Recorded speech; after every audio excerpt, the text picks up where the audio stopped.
Hi, I'm Tyler Goldberg, and I want to show you what death by 1,000 cuts actually looks like in private practice medicine.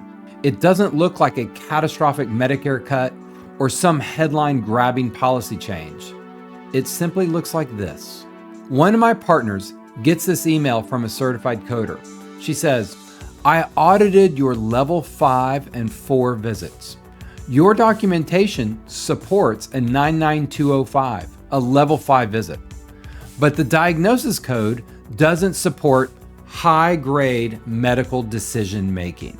The visit was a surgical consult. The patient was scheduled for surgery at that visit. High medical decision making? Absolutely. But the diagnosis code submitted was M25.561, pain in the knee. And because that code was listed as the primary diagnosis, a healthcare insurance company denied the claim. We appealed, denied again. Not because the care wasn't complex, not because the documentation was weak, but because the diagnosis code didn't satisfy an AI scrubber. Now think about that. The physician's note was perfect. The medical decision-making was high. A surgery was scheduled, but the algorithm said, pain in the knee does not justify a high MDM. So the claim gets denied. And here's the kicker. The coder fixes it by adding additional diagnosis codes, pre-diabetes, long-term antibiotic use, retained spinal hardware, weight loss injections, all of which were documented, all of which were medically relevant. But unless those are added to the claim, the system says the visit isn't complex enough. So now the game is this.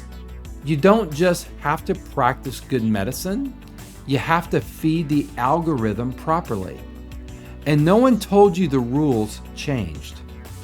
This is what's happening across healthcare right now, every day in every physician office in the country. Insurance companies are using AI to scrub claims. They're not reviewing context. They're not evaluating clinical nuance.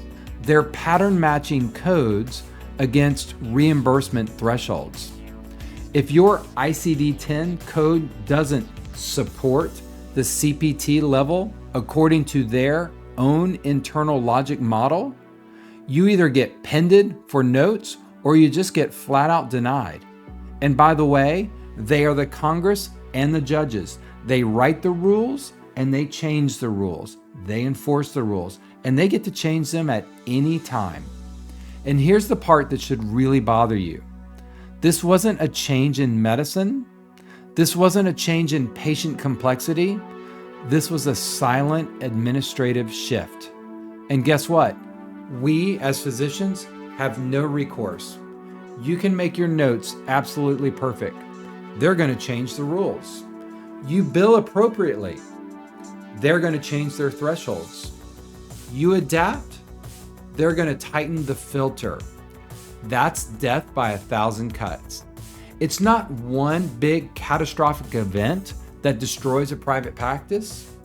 It's tiny administrative adjustments that erode margin, increase friction, and drain the energy of the system. Every denial costs staff more time. Every appeal costs more overhead. Every corrected claim delays cash flow for that particular private practice. Every AI scrub adds another layer between you and being paid for the work you are actually doing and did. And here's what makes it worse. The coder says, your documentation looks great. Great. So clinically, you're doing it right. But administratively, you're one diagnosis code from non-payment. That's not medicine. That's compliance theater. And the asymmetry is brutal. They can change the rules unilaterally. Again, they write the rules, they enforce the rules, and it's their prerogative to change them at any time as long as it suits them, not you. They can deploy AI at scale. They can deny at volume. You, as a private practice surgeon, have to fight one claim at a time. They do it in volume, you do it one at a time. It's not a fair fight. And if you zoom out, this isn't about 199205 that was in my partner's office. It's about systemic control. When payers vertically integrate, they own the data, they own the claims processing, they own the analytics. They can squeeze margin without ever even announcing a cut. They don't reduce your fee schedule. They just deny more frequently. They don't say reimbursement is lower. They just increase documentation thresholds. They don't say your work isn't valuable. They just let the algorithm decide it wasn't complex enough. This happened to me the other day. I got denied for a claim for a particular case. They weren't saying that the case wasn't necessary for the patient. They just said, we're not going to pay for it. So they're agreeing the procedure was the right thing to do for that patient, but they said, no, we're not going to pay for it. So the question becomes, how many cuts do you have in you? How many denials? How many appeals?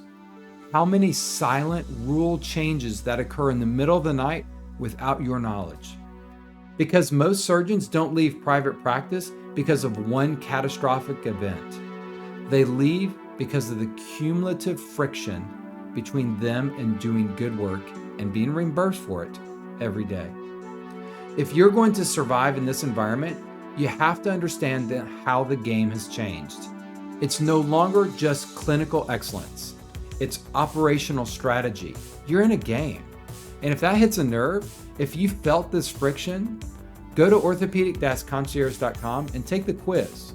Because the future of independent surgery is not surviving death by 1,000 cuts. It's building a model where the rules aren't constantly changing underneath you.